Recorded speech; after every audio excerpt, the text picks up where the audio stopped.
आप बीजेपी के सदस्य हैं, एक्टिव मेंबर हैं और बीजेपी की सरकार है उत्तर प्रदेश में। वहाँ योगी सरकार का एक हिट लिस्ट निकला है गैंगस्टर्स का, उसमें आपका भी नाम है। देखिए, हिट लिस्ट निकला नहीं है, ऐसा कोई बात नहीं है। 61 लिस्ट के विषय में मैं पोर्टल मीडिया के चैनल पे मैं देख रहा हूँ और सुन रहा हूँ, तो कोई डर किस बात का है। ना मैं अपराधी हूँ, ना मैं ज़मीन कब्जा किया, ना मैं फिरौती लिया, ना अपहरण किया, तो किस बात का डर है। हमारे महाराज जी अच्छा काम कर रहे हैं और जितना जांच कराना चाहिए दुनिया का हो रहा है तो मेरा भी होना चाहिए, मुझे कोई टेंशन नहीं है, क्योंकि मेरे ऊपर कोई मुकदमा है नहीं।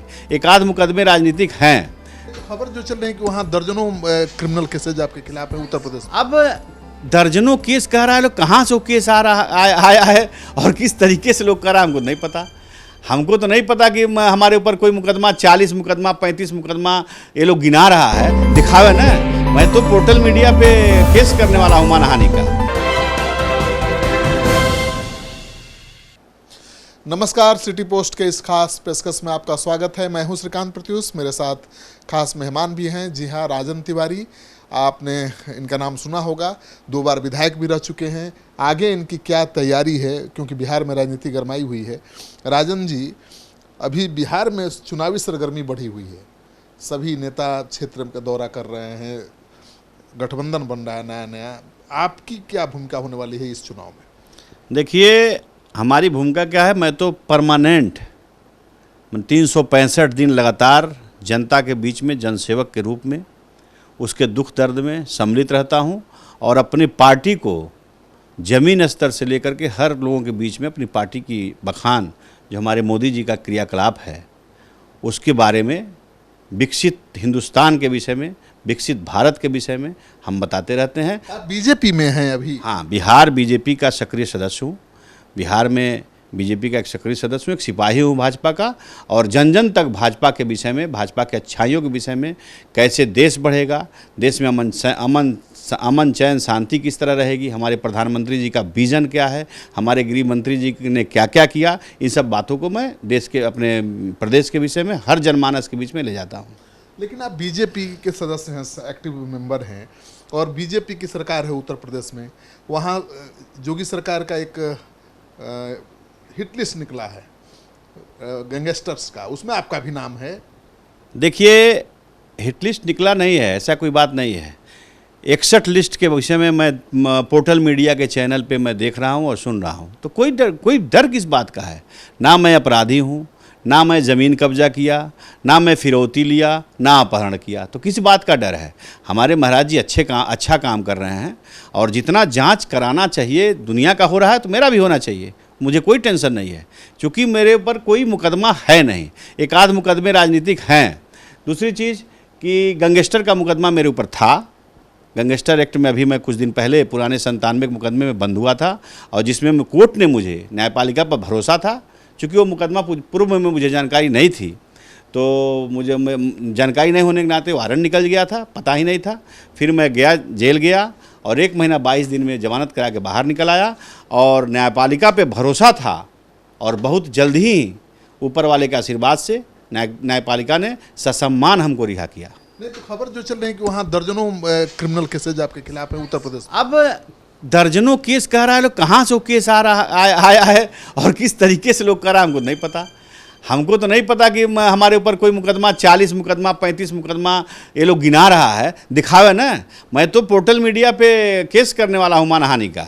ये लोग किस आधार पे बोल रहे हैं? आप तो ज़्यादा बिहार में एक्टिव हैं, पहले यूपी में होंगे, लेकिन अभी तो बिहार में बहुत दिनों से एक्टिव है। यूपी से कैसे लिस्ट निकल गया, वांटेड लिस्ट? देखिए, यूपी से लिस्ट निकल गया, किस तरीके से निकला है हमको नहीं पता। हम तो पोर्टल मीडिया के चैनल के द्वारा ही देख रहे हैं, न्यूज़ चैनल पे आ रहा है। अगर लिस्ट निकल भी गया तो भाजपा में है तो क्या हुआ, अगर पुराना बदनामी चेहरा है, अगर उस तरीके से लिस्ट निकल गया तो जांच करने में कोई दिक्कत थोड़ी ना है। महाराज जी सबके लिए हैं, चाहे वो भाजपा का हो, चाहे वो किसी पार्टी का हो। जोगी जी की एक्शन से डर नहीं लगता है? क्यों, जो महाराज जी अच्छा काम करते हैं। पूरे प्रदेश में आज अमन चैन से जनता आवाम रह रही है, तो महाराज जी अगर अच्छा काम नहीं करते तो दोबारा जनता महाराज जी के फेस पे थोड़ी ना महाराज जी को मुख्यमंत्री बनाती। महाराज जी अच्छा काम कर रहे हैं और उत्तर प्रदेश को विकसित उत्तर प्रदेश बनाने के लिए आए दिन मीटिंग करते रहते हैं। बाहर से उद्यमी कंपनी आते हैं और तमाम अर्थव्यवस्था का वहाँ पे खोलने का काम, फैक्ट्रियाँ लगाने का काम, चाहे कोई व्यवस्था हो करने का काम कर रहे हैं महाराज जी बहुत बढ़िया उत्तर बहुत इनकाउंटर भी करवा रहे हैं महाराज जी आपके। जो जैसा करेगा वैसा भरेगा, जो जैसा करेगा वैसा भरेगा। ठीक कर रहे हैं। ये बताइए, हम एक इनकाउंटर की बात की, एक छोटा सी बात मैं कर रहा हूँ। अभी इलाहाबाद में उमेश पाल की हत्या हुई, वो वकील थे, हाई कोर्ट के वकील थे, वो इलाहाबाद में दुश्मनी उनसे थी। वो दो बेचारे सिपाहियों का क्या कसूर था? जो सिपाही उनके ड्यूटी में मारे गए उनका क्या कसूर था? वो कहाँ का इनकाउंटर था? चोरों की तरह जा करके बदमाशों ने उन लोगों को गोली मार दिया। उनके परिवार को देखने वाला कौन है? यंगस्टर सिपाही, जवान सिपाही, नई नई शादियाँ, नई जवान औरतें विधवा हो गई, छोटे छोटे बच्चे अनाथ हो गए, उनके बारे में तो कोई नहीं कमेंट करता। और एक मर गया अपराधी तो उसके विषय में तमाम लोग इतनी चिंताएं कर रहे हैं। तो जोगी जी के इनकाउंटर पॉलिसी का आप समर्थन करते हैं? जोगी जी इनकाउंटर कहाँ कराए हैं? अपराधी को अपराधी ने मारा है, जोगी जी कहाँ इनकाउंटर कराए हैं? पुलिस भी तो मार रही बहुत। अरे पुलिस मार रही है तो पुलिस को भी कोई गोली चलाता होगा तो पुलिस भी काउंटर फायर करती है, तो काउंटर फायर में तो एक आदमी मरेगा ना, चाहे अपराधी मरे चाहे पुलिस मरे। अतीक अहमद को तो पुलिस कस्टडी में अपराधियों ने मार दिया। पुलिस कस्टडी में अपराधियों ने मार दिया तो अपराधी अविलंब पकड़े गए हैं, जांच चल रही है, जो दोषी होंगे उनको सजा मिलेगा। अच्छा, बिहार में आप बताइए, अभी जो चल रहा है एनडीए और महागठबंधन के बीच घमासान, उसमें आपके भाई राजू तिवारी जी की चर्चा है कि वाल्मीकि नगर से लड़ेंगे, तैयारी है?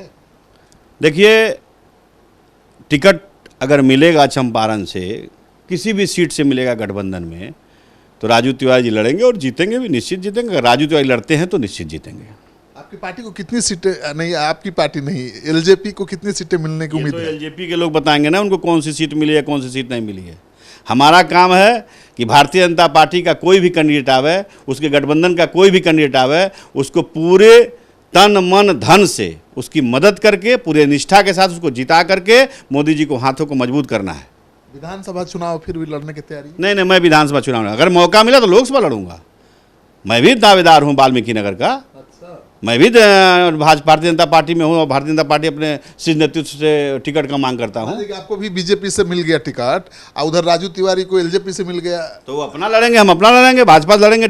भाजपा चुनाव में टिकट मिलेगा तो हम क्यों छोड़ देंगे? तालमेल नहीं होगा क्या एलजेपी का? तालमेल होगा कि नहीं होगा ये तो वो लोग जानेंगे ना। हम तो भाजपा टिकट मांग रहे हैं, अगर एलजेपी कोटा में चला जाएगा तो तब कोई बात नहीं है। तो आप देख रहे हैं राजन तिवारी ताल ठोक रहे हैं लोकसभा चुनाव के लिए, बीजेपी में हैं और इनका कहना है कि बीजेपी अगर लोकसभा सीट से लड़ाती है तो उसके लिए तैयार हैं। एक भाई बीजेपी में, एक भाई एलजेपी में, हालांकि दोनों की दोस्ती पक्की है। चिराग पासवान बीजेपी के साथ ही जाएंगे तो एक ही भाई कोई लड़ पाएगा। इस वीडियो को खूब शेयर करिए दोस्तों के साथ। अगर आपने अब तक हमारा चैनल सब्सक्राइब नहीं किया है तो ज़रूर कर लीजिए। आपका सहयोग समर्थन हमारे लिए बहुत मायने रखता है।